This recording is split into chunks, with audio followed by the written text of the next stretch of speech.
and then I'll immediately rush to the pointed query of your lordship.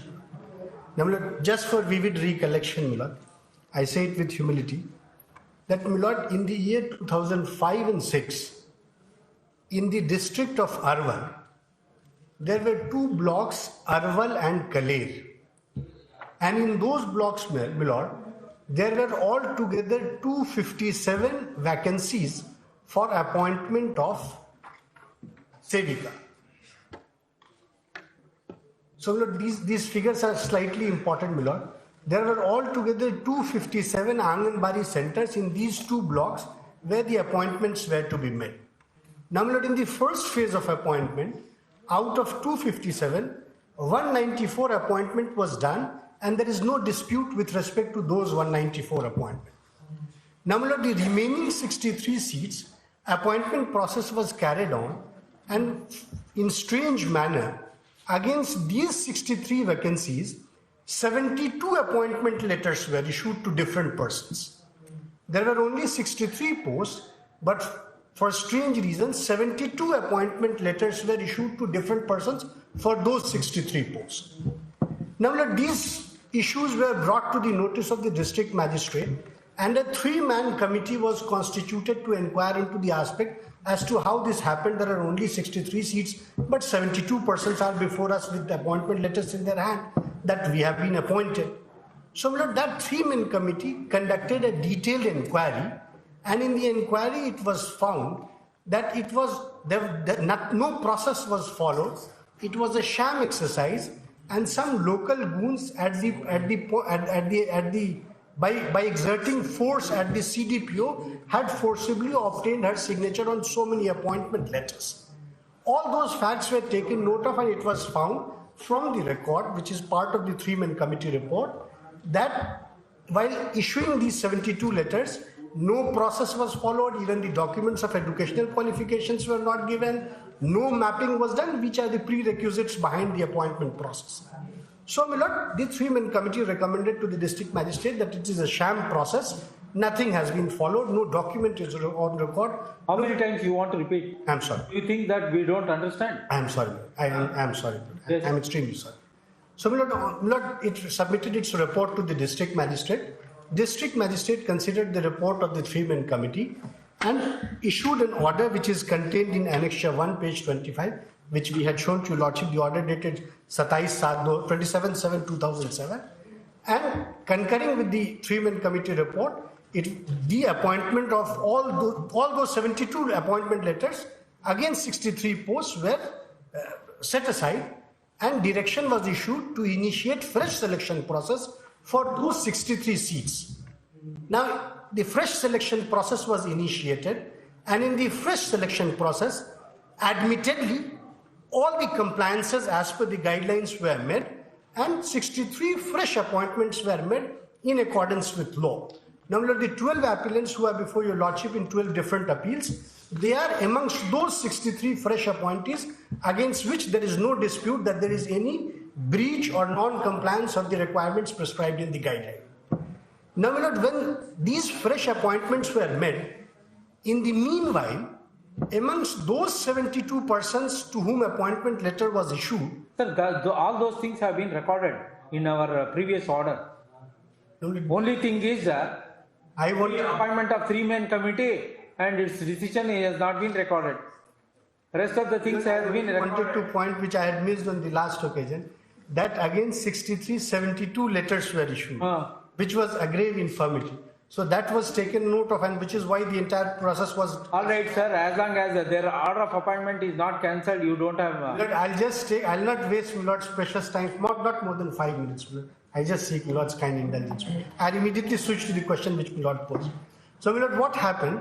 That the out of those 72 persons who were issued letter against 63 posts, 50 accepted their fate, and 22 filed writ petition. So, my lord, what happened that 63 fresh appointees, amongst them 41 continued, but so far as the 22 persons who moved the writ court, my lord, their appointment was subject matter of consideration in the writ. No, 41 continued what? My lord, 41 continued? 41 fresh appointees continued because amongst initial 72, Only 22 moved before the High Court. So only those who moved before the High Court, their seats were considered. For those seats against whom there was no challenge, all those fresh appointees who were appointed with us, they continued on the post. So those 22, they approached Red Court. Red Court said that although in the order of the DM, there is a specific reference that everyone had participated in the process, they had put their signature, but they said before the Red Court that there was non-obedience of the principles of natural justice, and hence on that consideration, the matter was remanded to the district magistrate. No, in that remand matter, how many persons were writ petition? Well, 22 persons were writ petitioners. Out of 72, my lord, against whom who claimed to have been in possession of appointment letters.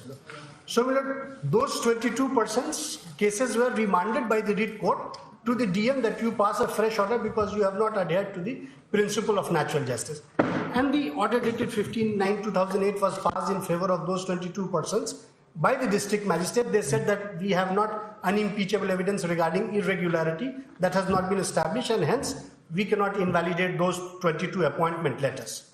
Now, my lord, that 22 now when the matter was remanded by the High Court to the district magistrate, now, my lord, the district magistrate passed the new order, which is 15/9/2008. Now, my lord, since for last 1.5 years, the second set of appointees were already appointed and they were working, and there was no dispute with respect to their appointment that there is any infirmity in the process, nor any condition was imposed in their selection letter that your selection is subject to these proceedings which are pending in High Court. So we were party to a fresh selection process which is untainted. We were selected in accordance with law. So we went to the High Court again. That seemed that this is the situation. We were selected in accordance with law. There was no such condition that our appointment is subject to this.